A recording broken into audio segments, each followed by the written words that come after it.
السلام علیکم، this is my channel fact eight by wait kids learning story کے سنیں گے آج ہم۔ آسمان میں ایک چھوٹا سا بادل رہتا تھا جس کا نام پفی تھا۔ وہ بہت سافٹ اور خوش تھا۔ ایک دن بہت گرمی تھی، زمین سوکھ گئی تھی، پھول مرجھا گئے تھے اور دریا بہت چھوٹا ہو گیا تھا۔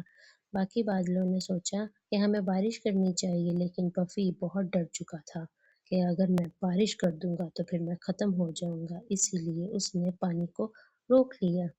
لیکن ایک چھوٹا سا سورج مکھی کا پھول بولا، پلیز ہمیں پانی چاہیے۔ ایک دانش مند بادل نے پیار سے کہا، مدد کرنا تمہیں کمزور نہیں بناتا پفی۔ پھر پفی نے ہمت کی اور بارش کر دی، اور بارش سے زمین ہری بھری ہو گئی، دھوپ نکلی اور پفی ایک خوبصورت رینبو بن گیا۔ اس نے سیکھا کہ شیئر کرنا اچھی بات ہے۔ بچوں، اس سے آپ کو سیکھنے کو ملتا ہے مورل اسٹوری کہ دوسروں کے ساتھ شیئر کرنا